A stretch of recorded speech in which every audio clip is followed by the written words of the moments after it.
Hello friends, welcome back to modulation. मेरा नाम है Rajneesh and today I will be covering parts of speech for you. देखिए, आपके syllabus में जो सबसे इंपॉर्टेंट चीज़ है ग्रामर में वो है पार्ट्स ऑफ स्पीच। और आपके क्वेश्चंस बनते हैं कि आपको सेंटेंस में एक वर्ड दे दिया जाएगा और पूछा जाएगा कि which part of speech does it belong to. ठीक है, तो वो आपको रिकॉग्नाइज करना होगा और इसके लिए आपको पता होनी चाहिए कि पार्ट्स ऑफ स्पीच है क्या, कितने तरह के हैं और कौन कौन से हैं, और वो जो पार्ट्स ऑफ स्पीच है वो क्या क्या है। ठीक है, इतनी चीजें आपको पता होंगी, तभी आप रिकॉग्नाइज कर पाओगे कि पार्ट्स ऑफ स्पीच जो है वो कौन कौन से हैं, और सेंटेंस को आप तोड़ सकोगे, समझ सकोगे कि ये नाउन है, ये प्रोनाउन है, ये वर्ब है, ये एडवर्ब है। ठीक है, तो हम सबसे पहले देखेंगे कि पार्ट्स ऑफ स्पीच होता क्या है। देखिए, पार्ट्स ऑफ स्पीच क्या है ना, ये कुछ बेसिक ग्रामेटिकल कैटेगरीज हैं जो कि क्लासिफाई करती है वर्ड्स को based on their functions and role within a sentence. देखिए, क्या है ना कि एक वर्ड का मीनिंग क्या होता है। वर्ड जो भी होगा ना, उसका मीनिंग ये होता है कि वो उसका रोल क्या है, उसका फंक्शन क्या है उस सेंटेंस में। सपोज करें, जैसे सबसे पहली चीज कि हमें आपको पता है कि अल्फाबेट्स होते हैं, लेटर्स ऑफ द अल्फाबेट होता है, ABCDEFGH, ये लेटर्स ऑफ द अल्फाबेट है। ठीक है, इंग्लिश लैंग्वेज में ये लेटर्स है अल्फाबेट के। इनको आप एक सीक्वेंस में अरेंज करो जो कि एक मीनिंग हो, तो उसे हम वर्ड कह देते हैं। ठीक है, CAT कैट, इसका एक मीनिंग है बिल्ली, है ना, तो उसे हम कह देते हैं वर्ड कह देते हैं। अब मैं CTA लिख दूं, इसका कोई मीनिंग नहीं है, तो ये वर्ड नहीं है। सिमिलरली, जब आप वर्ड्स को अरेंज करोगे एक ऑर्डर में जो एक मीनिंग प्रेजेंट करे, एक मीनिंग दे, तो उसे हम कहते थे सेंटेंस, है ना। जैसे कि आई हैव अ डॉग, तो आई हैव अ डॉग अगर मैं बोलता हूं तो ये इस तरह से मैंने अरेंज किया कि एक मीनिंग दे रहा। आई डॉग ए हैव, इसका कोई मीनिंग नहीं, तो ये सेंटेंस नहीं हुआ। तो जो सेंटेंसेज होते हैं उनको हम क्लासिफाई करते हैं, सेंटेंसेज में जो वर्ड्स है ना उनको उनके फंक्शन के हिसाब से क्लासिफाई करते हैं अलग अलग कैटेगरीज में, और ये कैटेगरीज जो है इन्हें ही हम कहते हैं पार्ट्स ऑफ स्पीच। जैसे आई हैव अ डॉग, तो यहाँ आई जो है वो उसका फंक्शन क्या है, ये क्या बता रहा है, ये मेरे बारे में बता रहा है। ठीक है, जैसे मैं बताऊं राम हैज अ डॉग, अब राम जो है, राम क्या है ये आपको बता रहा है, तो ये नाउन है। ठीक है, तो उसका फंक्शन क्या है उसके बेस पे हम क्लासिफाई करते हैं और उसे हम पार्ट्स ऑफ स्पीच कह देते हैं। एक्चुअली ये एक तरह के फ्रेमवर्क हैं जो समझाते हैं कि एक जो वर्ड है वो दूसरे वर्ड से किस तरह जुड़ा हुआ है ना। अभी एग्जांपल से समझेंगे तो और इजी हो जाएगा। ठीक है, टोटल पार्ट्स ऑफ स्पीच आप जब टाइप्स देखोगे या पार्ट्स ऑफ स्पीच देखोगे तो टोटल 8 है। कौन कौन से? Noun, pronoun, verb, adverb, adjectives, adverb, prepositions, conjunction and interjection. ठीक है, एक एक करके समझ लेते हैं क्या क्या होता है। नाउन, कोई भी नाम हो। Noun is a naming word, it is the name of a place, person और थिंग। कोई भी नाम होगा ना, राम, श्याम, सुरेश, महेश, किशोर, किंसुक, या कुछ भी, टेबल, कुर्सी, ये भी नाम ही है ना, एक तरह से नाम दे रहे हैं किसी चीज को। बॉटल, प्याज, आलू, लहसुन, तो ये नाम जो दिया जा रहा है, कोई भी प्लेस हो, कोई चीज हो या कोई इंसान हो, तो उसे हम नाउन कह देते हैं। फर्दर सब डिविजन्स भी हैं इसके, जैसे proper noun, common noun, collective noun, abstract noun, ये सब डिविजन्स है। फिर हम आते हैं प्रोनाउन पे। अब नाउन जो है बार बार रिपीट तो करेंगे नहीं। Ram is a good boy, Ram is very good at studies, Ram pledge cricket. अब बार बार रिपीट करने पे सेंटेंस कितना बुरा लगता है, इसीलिए नाउन की जगह पे जो वर्ड्स हम यूज करते हैं उन्हें हम कह देते हैं प्रोनाउन। नाउन के जगह पे जो वर्ड्स यूज होंगे उन्हें हम प्रोनाउन कह देंगे।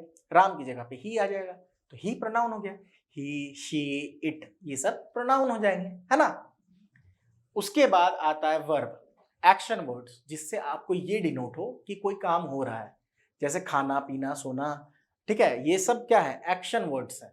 ठीक है, ईटिंग, स्लीपिंग, बीटिंग, पुशिंग, ये जितने भी एक्शन जो दिखा रहा है ना, वैसे वर्ड्स को हम वर्ब कह देते हैं। ठीक है, फिर आते हैं एडजेक्टिव्स। एडजेक्टिव्स क्या है?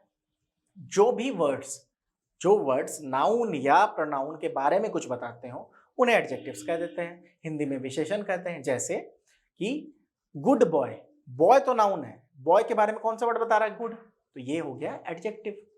ब्लैक, ब्लैक टॉप, तो टॉप तो नाउन हो गया, ब्लैक जो है, टॉप मतलब उसकी कुर्ती के बारे में बोल रहा हूं, तो ब्लैक जो है वो कलर को दिखा रहा है, कैसा टॉप, तो ब्लैक, तो ये हो गया एडजेक्टिव हो गया, है ना। ये समझ आई आपको? Good boy, bad boy, beautiful girl. ठीक है, इस तरह से हम इसको डिफाइन करते हैं, गुड, बैड, ब्यूटीफुल, ये और बहुत तरह के एडजेक्टिव्स भी होते हैं। फिर है एडवर्ब। ठीक है, एडवर्ब जो है वो बहुत सारी कैटेगरीज के बारे में बताते हैं। जैसे अगर मैं वेरी गुड बॉय बोल दूं तो ये एडजेक्टिव के बारे में कुछ बता रहा है, गुड के बारे में, वेरी, तो ये हो जाता है एडवर्ब। ये एडजेक्टिव्स के बारे में या वर्ब के बारे में या नाउन प्रोनाउन के बारे में या पूरे सेंटेंस के बारे में कुछ और बताते हैं। ठीक है, बात समझ में आई? ये हो गया एडवर्ब। फिर आता है प्रेपोजिशन।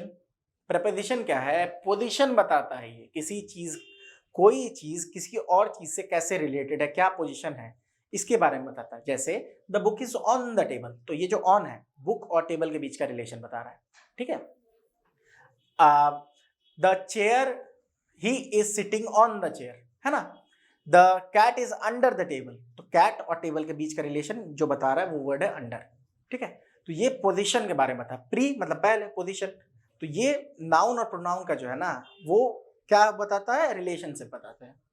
फिर आते हैं कंजंक्शन।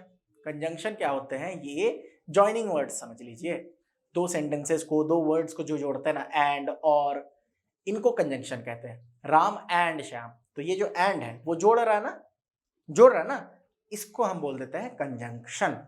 और लास्ट इज इंटरजेक्शन। इंटरजेक्शन क्या होता है? ये एक्चुअली इसका दूसरे वर्ड से कोई खास मतलब होता नहीं है, ये इंडिपेंडेंट वर्ड्स होते हैं और ये मीनिंग की जगह इमोशंस को कन्वे करते हैं। जैसे मैं बोलूं hurray we won the match, तो ये जो हुर्रे वर्ड है इसका कोई मीनिंग तो है नहीं, लेकिन ये एक सडन इमोशन को जो है ना कन्वे कर रहा है, तो इसीलिए इसे हम कह देते हैं इंटरजेक्शन। इंटरजेक्शन में आप जनरली एक मार्क ऑफ एक्सक्लेमेशन देखोगे। ठीक है, तो ये है आपके सामने टाइप्स ऑफ 8 जो टाइप्स हैं ना, मतलब पार्ट्स ऑफ स्पीच जो है ये यही है। ठीक है, आपको बहुत ज़्यादा डिटेल में आपको पढ़ना नहीं है, लेकिन आपको चीज़ों को समझ लेना है।